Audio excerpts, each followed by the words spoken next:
It's real, and I know firsthand because I was there. But I chose to save myself than to take myself out.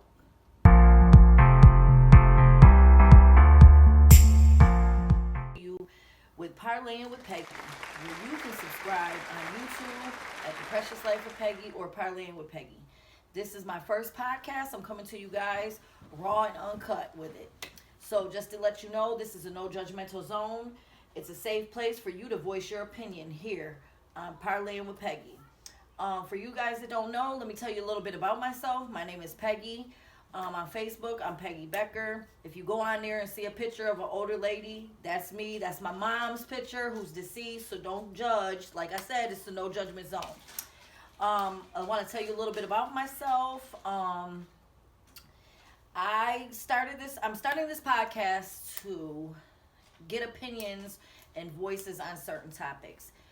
Especially topics like, what's going on in the world today, mental health issues, things about school, things about children, PTSD, which I have. I also have anxiety and severe depression, and they said I have suicidal tendencies. But don't let that fool you, because I ain't about to kill myself or nobody else. So, yeah, no, we ain't doing that. But a little bit about myself, the reason why I started this podcast, because I've been out of work for over 2.5 years due to an incident that happened at a job that I was working at where I was robbed at gunpoint. And I see my whole life flash in front of me, see my kids, everything. And it bothered me because I've been working in customer service my whole, working life. And now it's like I don't want to deal with, people hands-on, face to face anymore, because when I got robbed, it took away my livelihood. It took away the person that I was, the lively, upbeat, get to know everyone, talk to people, help people and stuff like that, because I'm a people person and I like to help people. But, I did therapy and things, and, still talk to therapists every now and then. But my therapist did suggest that I leave Syracuse. So currently I am no longer in Syracuse. I haven't been in Syracuse since the middle of November. I'm currently reside in Maryland. And my counselor said the reason why, because I was, my PTSD was all over the place. Like, I stayed inside. That's why when I did my 30-day workout challenge, I explained to you guys that, the reason why I did it was because I was in the house all the time. I wasn't really doing much. I wasn't, motivated too much, because if I went outside, I had to be with somebody or, have somebody go with me to the store. I would only go to the store, like the laundromat, the stores, and things like that. I, was always looking over my shoulder because the police never caught the people that did it. I was really angry with the police department, too, because they didn't do their job. Like, I felt like they were supposed to, where they should have went over and looked at the cameras and things like that at the company across the street, but they didn't. They didn't dust for fingerprints, and the people didn't even have gloves on. So, I was a little bit upset about that, and I was a little bit worried. And the thing is, I grew up on the South Side my whole entire life. I never was afraid to walk the streets. I never was afraid to go from one side of town to the other, and being afraid of anything, because, you know what, I'm a people person. I talk to people, this, that, and the third, and I'm not out here to judge people either by, what they're doing or anything else. So, that's the reason why I did really leave Syracuse, because I felt, I didn't feel myself anymore. I didn't feel like the person that I used to be. Trust me, people out here that know me know I used to throw house parties on Ostrander, and I had every hood in the city of Syracuse back then come to my parties. They were talking about my parties in state prisons. You know what I mean? That's before beefing was really beefing. You know what I mean? And we all had a good time, but the people so I'm slowly, gradually getting myself back. That's why I do the videos that I do, to make myself feel comfortable and happy and put a smile on somebody else's face who may be going through depression. But I'm here just to be a support system for them. Even when I did my workout support system for people, telling them, look, if I wasn't scared of going to the knife, I would have said, come suck this out, suck the arm things out, whatever. But that's it. So I really, I'm doing these podcasts for the people as well as myself, because I want people to be able to be in tune or express themselves without being judged, because there's so many things going on. Like, I got a lot of topics that I'm going to be talking about through this process of my podcast. Like I said, due to the economy, what's going on with the Orange Man, what's going on in the city of Syracuse, as well as about how they're spending their money, what's going on in these jail systems, because I have a notebook full of notes about, I'm a jail advocate for my relatives that are in prison. I'm the go-to person, you know what I mean, that calls these higher up offices and things like that to make sure, hey, you're violating their Fourth Amendment right. You're violating their Seventh or their Ninth Amendment right. You know what I mean? A lot of people aren't educated on that. I had to educate myself through all the process of my relatives being in jail and things like that. So they call me to call on their behalf. And so I got folders and notebooks full of things, people who I've spoke to, offices I spoke to, and that's another topic we're going to talk about what's going on in the jail systems and things like that.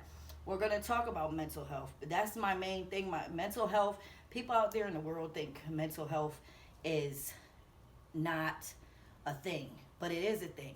I don't know if you guys watch the news and see the young man who just was killed by his mother because she had mental health, and they were from Syracuse, but they lived out of state. Mental health is real, and people don't know. Like I said, when they say you've been in a dark place, trust me, I've been in a dark place.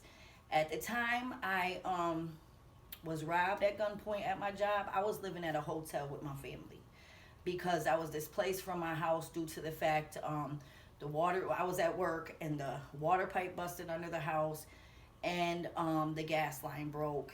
Water got all into the electrical, everything. It was unsafe. I had to live in a hotel. So, we was struggling. You know what I'm saying? We was just doing paycheck to paycheck, not having money, left to, do other things and stuff like that. So it was difficult at first, because when you're on workers' compensation, trust me, them people could do what they want to do.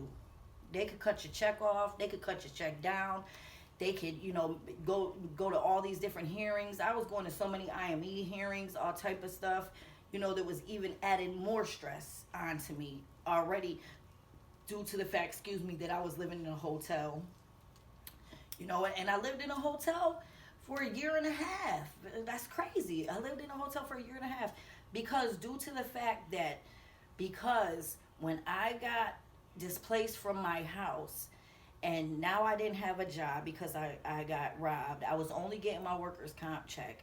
I wasn't able to have the extra money to put on certain bills that I had owed, like, credit card bills, stuff like that. So it made my credit score go down.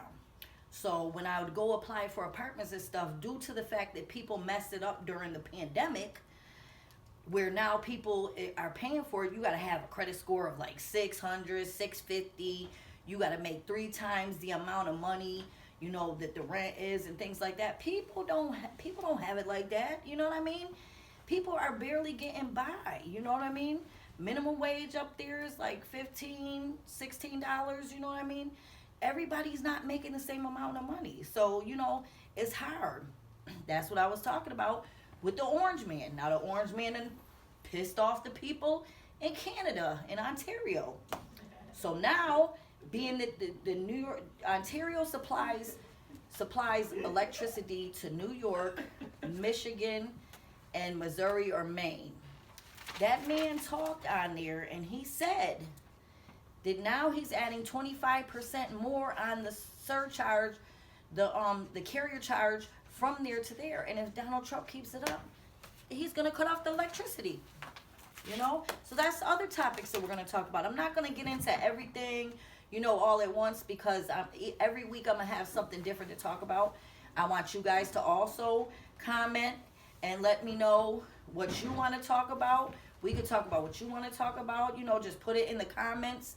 you know, and I'll see it. And while we're doing this, I could be like, oh, okay, yeah, we could talk about that, you know.